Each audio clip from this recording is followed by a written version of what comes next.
بسم الله الرحمن الرحيم. കേരള മുസ്ലിമീങ്ങളുടെ ആത്മീയ നേതൃത്വമായ സമസ്ത കേരള ജംഇയ്യത്തുൽ ഉലമയിൽ അനിവാര്യമായ ഒരു പിളർപ്പ് അല്ലെങ്കിൽ ആവശ്യമായ ഒരു പുനഃസംഘടന ചരിത്രത്തിൽ നിർവഹിക്കപ്പെട്ടിട്ടുണ്ട്. ആ പുനഃസംഘടനയുമായി ബന്ധപ്പെട്ടുകൊണ്ടുള്ള കാര്യകാരണങ്ങൾ വളരെ കൃത്യമായി ഒരു ചരിത്രം അന്വേഷിക്കുന്ന വിദ്യാർത്ഥിക്ക് ഇന്ന് അനായാസകരമായി കണ്ടെത്താനും കഴിയും. നീണ്ട ഒരു കാലയളവിൽ ആ രണ്ട് വിഭാഗങ്ങളും എങ്ങനെയാണ് കേരളത്തിൽ പ്രവർത്തിച്ചത് എന്നതും ഇടയ്ക്കിടയ്ക്ക് നമ്മൾ കേട്ടുകൊണ്ടിരിക്കുന്ന വഴിതടയലും ആളവിലക്കലും ഉൾപ്പെടെയുള്ള വാർത്തകളുമൊക്കെ ചേർത്തി വായിച്ചാൽ ആ ചിത്രം പൂർണ്ണമാകുമെന്ന കാര്യം ഉറപ്പാണ്. അതിന്റെ ഭാഗം തന്നെയാണ് ഈ അടുത്ത ദിവസങ്ങളിൽ നമ്മൾ കേട്ട ആലിക്കുട്ടി മുസ്ലിയാരുമായി ബന്ധപ്പെട്ടുകൊണ്ടുള്ള വിവാദങ്ങളിൽ നിന്നും നമുക്ക് ബോധ്യപ്പെടുന്നത്. മാത്രമല്ല, വർഷങ്ങളോളം കേരളത്തിന്റെ കവലകളിൽ സമസ്തയിലെ പിളർപ്പുമായി അല്ലെങ്കിൽ പുനഃസംഘടനയുമായി ബന്ധപ്പെട്ടുകൊണ്ടുള്ള ചർച്ചകൾ, സംവാദങ്ങൾ, വാദപ്രതിവാദങ്ങൾ, ഖണ്ഡനമണ്ഡനങ്ങൾ എല്ലാം വ്യത്യസ്ത രീതിയിൽ ധാരാളമായി നടന്നിട്ടുമുണ്ട്. പറഞ്ഞുകൊണ്ടുവരുന്നത്, ആ പുനഃസംഘടനയുമായി ബന്ധപ്പെട്ടുകൊണ്ടുള്ള കാര്യകാരണങ്ങൾ അറിയുന്നതിന് ഒരു ചരിത്ര വിദ്യാർത്ഥിക്ക് ആവശ്യമായ ഒരുപാട് സംവിധാനങ്ങൾ നമ്മുടെ ചുറ്റുപാടുകളിൽ ഉണ്ട് എന്നതാണ്. അതുകൊണ്ട് തന്നെ ഇനി അത്തരം വിഴുപ്പലക്കലുകളിലേക്ക് ഈ സമുദായത്തിന്റെ കവലകളെയും ഗ്രാമങ്ങളെയും കൊണ്ടുപോകേണ്ടതില്ല എന്ന് ഏറെക്കുറെ രണ്ട് വിഭാഗത്തിലെയും പ്രവർത്തകന്മാരും നേതാക്കളും തിരിച്ചറിയുകയും കഴിഞ്ഞ ഏതാണ്ട് 3 വർഷത്തിലേറെ കാലമായി നമ്മുടെയൊക്കെ ഗ്രാമങ്ങളും കവലകളും അങ്ങനെയുള്ള വിഴുപ്പലക്കലിൽ നിന്ന് രക്ഷപ്പെടുകയും വളരെ സഹവർത്തിത്വത്തിലും സമാധാനത്തിലും സുന്നികൾ ജീവിച്ചുകൊണ്ടിരിക്കുകയുമാണ്. അത്തരമൊരു സമയത്താണ് ഹമീദ് ഫൈസി അമ്പലക്കടവിന്റെ ഒരു ചാനൽ ചർച്ച വീണ്ടും സാമൂഹ്യ മാധ്യമങ്ങളിൽ വൈറലായിക്കൊണ്ടിരിക്കുന്നത്. മാധ്യമങ്ങളെ സംബന്ധിച്ചിടത്തോളം വാർത്തകൾ സൃഷ്ടിക്കുക എന്നത് അവരുടെ ഉദ്ദേശമാണ്. സമൂഹത്തിലെ ഏത് മുറിവുകളിലും മുളകുപടി വേണ്ടതുപോലെ ചേർത്ത് വെച്ചുകൊണ്ട് വാർത്തകൾ ഉണ്ടാക്കാനുള്ള ശ്രമങ്ങൾ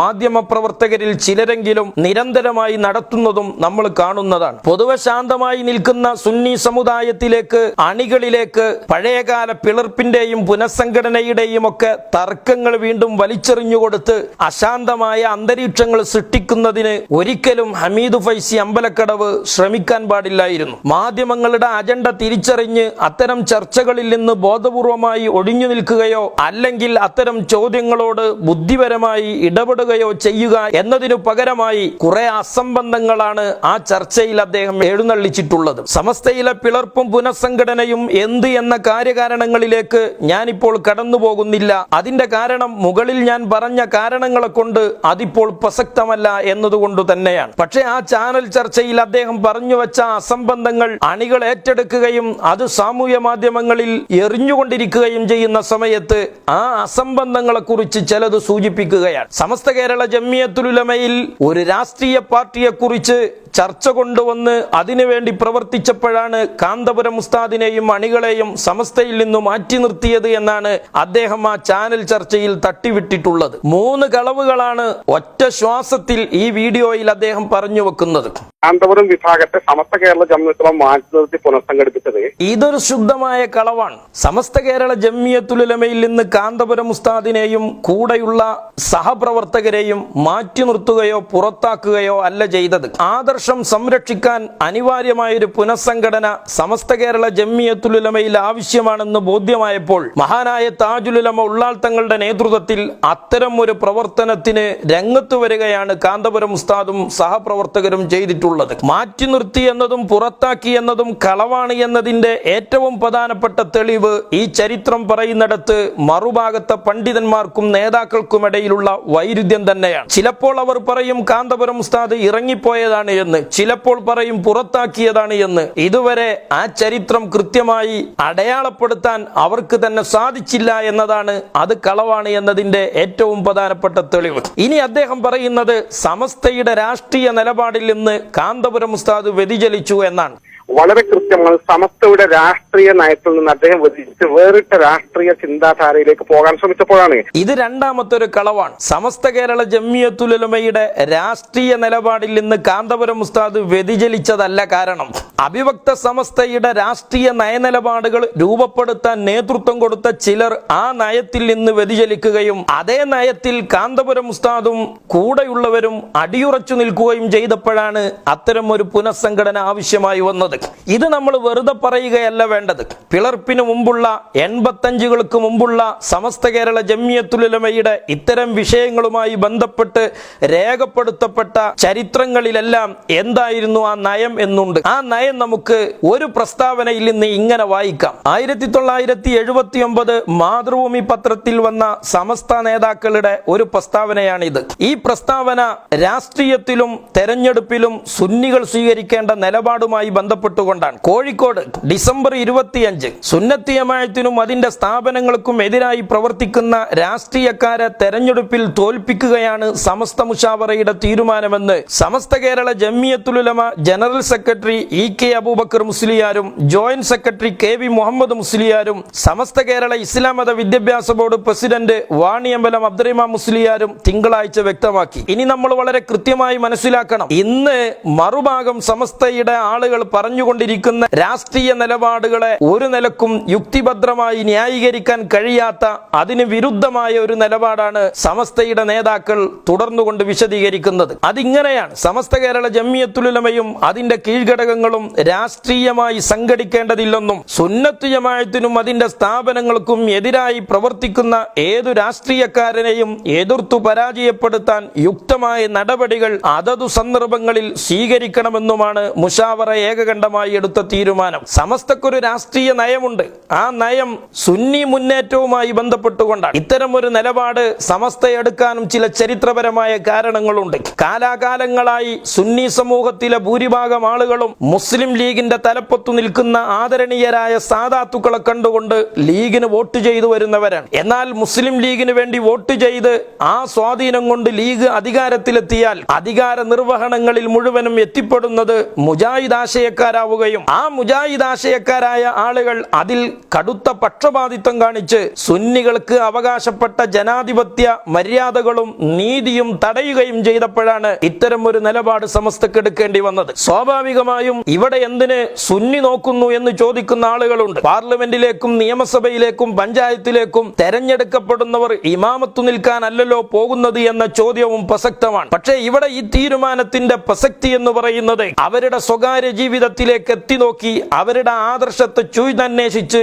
രാഷ്ട്രീയവും ജനാധിപത്യവും അടയാളപ്പെടുത്തുക എന്നതല്ല, മറിച്ച് കേരളത്തിലുണ്ടായിരുന്ന ഒരു പശ്ചാത്തലമാണ് അതിന് നിമിത്തമായത്. അതായത് അധികാരത്തിലേറുകയും ആ അധികാരം ഉപയോഗിച്ച് സുന്നികളുടെ അവകാശം തടയുകയും ചെയ്യുന്ന അന്ധമായ അവാന്തര വിഭാഗങ്ങളോട് പക്ഷപാതിത്വം കാണിച്ചവരെ ജനാധിപത്യ രീതിയിൽ കൈകാര്യം ചെയ്യുക എന്നതായിരുന്നു അതിലെ യുക്തിയും അതിലെ ന്യായവും എന്ന് പറയുന്നത്. ഈ നിലപാടിൽ കാന്തപുരം ഉസ്താദ് ഉറച്ചു നിന്നു. എന്നാൽ ഈ നിലപാടുകൾ രൂപപ്പെടുത്തുന്നതിന് നേതൃത്വം കൊടുത്ത ആളുകൾ പിന്നീട് അതിൽ നിന്ന് വ്യതിചലിച്ചു. ആ വ്യതിചലിച്ച ആശയം, പിന്നീട് അവർ ഉണ്ടാക്കിയ ആശയം, അതാണ് കാന്തപുരം ഉസ്താദ് വ്യതിചലിച്ചു എന്ന് പറയാൻ ഹമീദ് ഫൈസി അമ്പലക്കടവ് കൊണ്ടുവരുന്നത്. സമസ്ത കേരള ജംഇയ്യത്തിന്റെ രാഷ്ട്രീയ നിലപാട് എന്ന് പറഞ്ഞാൽ സമസ്തയ്ക്ക് രാഷ്ട്രീയമില്ല, വ്യക്തികൾക്ക് രാഷ്ട്രീയമാകാം എന്നതാണ്. ഇങ്ങനെ ഒരു നിലപാട് 85-കൾക്ക് മുമ്പ് സമസ്ത എവിടെയാണ് എടുത്തിട്ടുള്ളത്? എഴുതപ്പെട്ട സമസ്തയുടെ ഒരുപാട് ചരിത്രങ്ങളുണ്ട്. സമസ്ത കേരള ജംഇയ്യത്തുൽ ഉലമ എടുത്ത നയപരമായ നിലപാടുകളും മതപരമായ ഫത്വകളും ഒക്കെ കൃത്യമായി രേഖപ്പെടുത്തിയ സമസ്തയുടെ 60-ാം വാർഷിക സോവനീർ അടക്കമുള്ള സമസ്തയുടെ ചരിത്ര ഗ്രന്ഥങ്ങളുണ്ട്. അതിലെവിടെയെങ്കിലും നിങ്ങൾ ഈ പറയുന്ന വാദമുണ്ടോ? മാത്രമല്ല, നേരത്തെ സമസ്തയുടെ പേരിൽ വന്ന EK അബൂബക്കർ മുസ്ലിയാർ അടക്കമുള്ളവർ നടത്തിയ ധാരാളം പ്രസ്താവനകളിൽ ഒന്നാണ് മാതൃഭൂമിയിൽ നിന്ന് ഞാൻ എടുത്തുദ്ധരിച്ചത്. ആ മാതൃഭൂമിയിൽ പറഞ്ഞ നിലപാടിന് ഘടകവിരുദ്ധമാണിത്, യുക്തിരഹിതമാണിത്. കാരണം അണികളെല്ലാം തോന്നിയതുപോലെ പല രാഷ്ട്രീയ പാർട്ടികളുടെയും അടിമകളായി മാറിയാൽ പിന്നെ എങ്ങനെയാണ് സുന്നി വിരോധമുള്ള ആളുകളെ പരാജയപ്പെടുത്തുക എന്ന രാഷ്ട്രീയ നയം സമസ്ത നടപ്പിലാക്കുക? അത് ആരെ വെച്ചുകൊണ്ടും ആരെ വോട്ട് ഉപയോഗപ്പെടുത്തിക്കൊണ്ടുമാണ്. യുക്തിഭദ്രമല്ലാത്ത അസംബന്ധങ്ങളാണ് അന്ധമായ കാന്തപുരം വിരോധം കൊണ്ട് ഹമീദ് ഫൈസി തുടർച്ചയായി പറഞ്ഞുകൊണ്ടിരിക്കുന്നത്. ഇനി അദ്ദേഹം പറയുന്നത് കാന്തപുരം ഉസ്താദ് ഒരു രാഷ്ട്രീയ പാർട്ടി ഉണ്ടാക്കാൻ സമസ്തയിൽ ശ്രമം നടത്തിയെന്നും അതുകൊണ്ട് കാന്തപുരം ഉസ്താദ് മാറ്റി നിർത്തപ്പെട്ടു എന്നുമാണ്. അദ്ദേഹം എന്ത് ചെയ്താൽ ആ ഘട്ടത്തിൽ സമസ്ത മുഷാവറയ്ക്ക് അവർ നേതൃത്വത്തിൽ കത്ത് കൊടുത്തു. സമസ്തക്ക് സ്വന്തമായ രാഷ്ട്രീയ പാർട്ടി രൂപീകരിച്ചു തരണം, ഇല്ലെങ്കിൽ സുന്നി യുവജന സംഘത്തെ അതിന്റെ രാഷ്ട്രീയ പാർട്ടിയായി അംഗീകരിക്കണം എന്ന നിവേദനം സമസ്ത മുഷാവറക്ക് കൊടുത്ത് സമസ്ത തള്ളിയപ്പോൾ അവർ സ്വന്തമായി രാഷ്ട്രീയ ചേരിതിരിവുണ്ടാക്കാൻ ശ്രമിച്ചപ്പോഴാണ് അവരെ അനുബന്ധമായ ചില പ്രശ്നങ്ങൾ വന്നപ്പോഴാണ് അവർ സംഘത്തിൽ നിന്ന് കുറച്ചാളുകൾ മാറ്റി നിർത്തിയത്. ഏത് കാലത്തും ഏത് സമൂഹത്തോടുമാണ് ഫൈസി ഈ അസംബന്ധങ്ങൾ താങ്കൾ വിളിച്ചുകൂവുന്നത്? ഒരു രാഷ്ട്രീയ പാർട്ടി ഉണ്ടാക്കുക എന്ന അജണ്ടയാണ് കാന്തപുരം ഉസ്താദ് സമസ്തയിൽ നിന്ന് പോരാൻ കാരണമായതെങ്കിൽ നീണ്ട ഈ കാലയളവിന് ഇടയിൽ അത്തരം ഒരു താല്പര്യം കാന്തപുരം ഉസ്താദിന് സാധിപ്പിച്ചെടുക്കാമായിരുന്നില്ലേ? ഒരു രാഷ്ട്രീയ പാർട്ടി ഉണ്ടാക്കാമായിരുന്നില്ലേ? അങ്ങനെ ഒന്ന് കാന്തപുരം ഉസ്താദ് ചെയ്തില്ല എന്ന് മാത്രമല്ല, ചരിത്രം പഠിപ്പിക്കുന്നത് നേരെ വിപരീതമല്ലേ? MDP എന്ന് പറയുന്ന ഒരു രാഷ്ട്രീയ പാർട്ടി മുസ്ലിം ലീഗിന് പകരമായി ഒരു സുന്നി രാഷ്ട്രീയം എന്ന പേരിൽ രംഗത്ത് വന്നപ്പോൾ ആ രംഗത്ത് വന്ന MDPയുടെ തലപ്പത്ത് ഉപദേശക സമിതി അംഗമായി ഉണ്ടായിരുന്നത് സാക്ഷാൽ ശംസുൽ ഉലമ EK അബൂബക്കർ മുസ്ലിയാരാണ് എന്ന് രേഖപ്പെടുത്തിയത് നിങ്ങൾ കൊണ്ടു നടക്കുന്ന ചന്ദ്രിക പത്രത്തിൽ തന്നെയല്ലേ? ഇത്തരം ചരിത്ര സത്യങ്ങളെ മുഴുവനും അവഗണിച്ചുകൊണ്ടും മറച്ചു പിടിച്ചുകൊണ്ടും ഈ കളവുകൾ തീർത്തും യുക്തിരഹിതമായ ഈ അസംബന്ധങ്ങൾ ഏതൊരു സമൂഹത്തെ ബോധ്യപ്പെടുത്താനാണ് നിങ്ങൾ ശ്രമിക്കുന്നത്? എന്നാൽ അതേ ചാനൽ ചർച്ചയിൽ പങ്കെടുത്തുകൊണ്ടിരുന്ന ഇന്ത്യൻ നാഷണൽ ലീഗിന്റെ നേതാവും ഒരു സാധാരണ മുസ്ലിമുമായ ഒരു പൊതുപ്രവർത്തകൻ വളരെ കൃത്യമായി അതിന് മറുപടി കൊടുത്തു. അദ്ദേഹം ചോദിച്ചു, ഫൈസി, അങ്ങനെ ഒരു ലക്ഷ്യം കാന്തപുരം ഉസ്താദിനുണ്ടായിരുന്നുവെങ്കിൽ അതെന്നോ അദ്ദേഹത്തിന് സാധിപ്പിച്ചെടുക്കാമായിരുന്നില്ലേ? ഇക്കാലത്തിനിടക്ക് അങ്ങനെ ഒരു രാഷ്ട്രീയ പാർട്ടി കാന്തപുരം ഉസ്താദ് ഉണ്ടാക്കിയിട്ടില്ല എന്നത് തന്നെയല്ലേ ആ പറഞ്ഞത് കളവാണ് എന്നതിന്റെ ഏറ്റവും ഒന്നാം നമ്പർ തെളിവ്? മാത്രമല്ല, ഉണ്ടാക്കിയ രാഷ്ട്രീയ പാർട്ടിയുടെ ഉപദേശക സമിതിയിൽ ഉണ്ടായിരുന്നത് ശംസുൽ ഉലമ EK അബൂബക്കർ മുസ്ലിയാരാണ് എന്നുകൂടി ചന്ദ്രിക രേഖപ്പെടുത്തുമ്പോൾ ഇന്ന് EKയുടെ ആളുകളാണ് എന്ന് പറയുന്ന നിങ്ങൾ തന്നെയല്ലേ പ്രതിക്കൂട്ടിൽ നിർത്തപ്പെടുന്നത്? അബ്ദുൽ അസീസ് എന്ന് പറയുന്ന നാഷണൽ ലീഗ് നേതാവിന്റെ പ്രതികരണവും കേൾക്കാം. സുന്നി വിഭാഗത്തിന് രാഷ്ട്രീയ പ്രസ്ഥാനം വേണമെന്നാണ് AP വിഭാഗം ആവശ്യപ്പെട്ടതെങ്കിൽ ഇപ്പൊ ഏതാണ്ട് 35 വർഷത്തോളമായല്ലോ അവർ പിരിഞ്ഞു പോയിട്ട്. ഇതുവരെയും ഒരു രാഷ്ട്രീയ മുഖം അവരുണ്ടാക്കിയെടുക്കാൻ ശ്രമിച്ചിട്ടില്ല. അവർ കാലാകാലങ്ങളിൽ അവർക്ക് താല്പര്യമുള്ള രാഷ്ട്രീയത്തിനനുസൃതമായി നിലപാടെടുക്കുന്നു. ആ രാഷ്ട്രീയ താല്പര്യം അവർ നടപ്പാക്കാൻ ശ്രമിക്കുന്നു.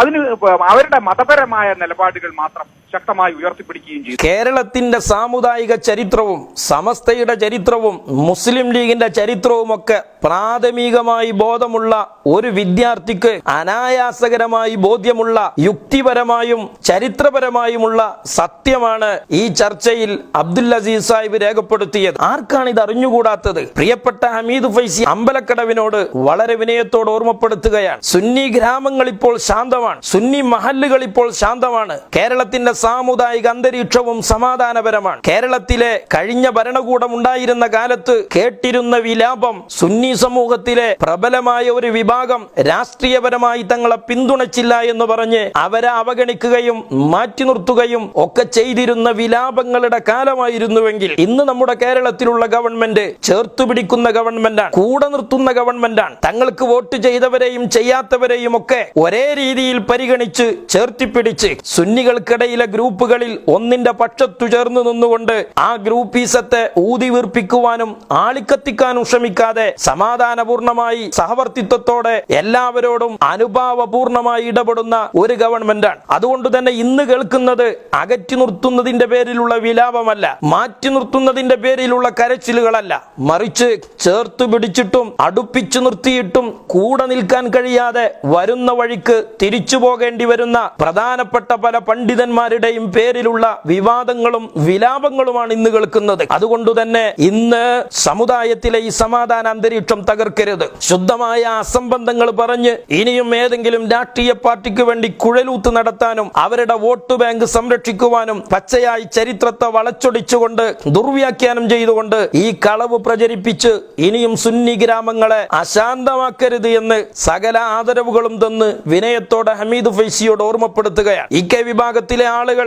നല്ലൊരു ശതമാനം ആളുകളും ഈ വിഴുപ്പലക്കലുകൾ ഇഷ്ടപ്പെടുന്നവരല്ല എന്ന ബോധ്യമുള്ളതുകൊണ്ട് മറുഭാഗത്തെ സംഘടനയെയോ അതിന്റെ നേതാക്കളെയോ മൊത്തമായി വിമർശിക്കാതെ കഴിഞ്ഞകാല ചരിത്രങ്ങളിലേക്ക് അതുകൊണ്ട് തന്നെ കൂടുതലായി ഇറങ്ങിച്ചെല്ലാതെ ഹമീദ് ഫൈസി അമ്പലക്കടവിന്റെ ഈ നിരുത്തരവാദപരമായ ഇത്തരം പരാമർശങ്ങളെ മാത്രം ഒന്ന് ചെറുതായി കൃത്യമായി വിശകലനം ചെയ്യുക മാത്രമാണ് ഇവിടെ ചെയ്തിട്ടുള്ളത്. ഇനിയും നിങ്ങൾ ഇത്തരം രാഷ്ട്രീയ അടിമത്വത്തിനു തന്നെയാണ് നിങ്ങളുടെ ബുദ്ധിയും വിവേകവും വെച്ചുകൊടുക്കുന്നതെങ്കിൽ കഴിഞ്ഞ പഞ്ചായത്ത് തെരഞ്ഞെടുപ്പിന്റെ ശേഷം താങ്കൾക്ക് മുസ്ലിം ലീഗിൽ നിന്ന് നേരിടേണ്ടി വന്ന കൊടിയ പീഡനങ്ങളുടെയും അപമാനത്തിന്റെയും കഥനകഥകൾ താങ്കളുടെ സഹോദരൻ സാമൂഹ്യ മാധ്യമങ്ങളിൽ പങ്കുവച്ചിട്ടുണ്ട്. അതൊരു 10 വട്ടമെങ്കിലും ആവർത്തിച്ചു വായിച്ച് നെഞ്ഞത്ത് കൈവച്ച് ഒരു പുനരാലോചനക്കുള്ള അവസരം നിങ്ങൾ സൃഷ്ടിക്കണമെന്ന് വിനയത്തോട് ഓർമ്മപ്പെടുത്തുകയാണ്. കണ്ടറിയാത്തവൻ കൊണ്ടറിയുമെന്ന് പഴമക്കാര് പറയാറുണ്ട്. കൊണ്ടിട്ടും താങ്കൾക്ക് അറിയാൻ കഴിയുന്നില്ലെങ്കിൽ താങ്കളെപ്പോലെയുള്ളവരുടെ കാര്യം ആലോചിച്ച് സഹതപിക്കാൻ മാത്രമേ ഫൈസി കഴിയുകയുള്ളൂ.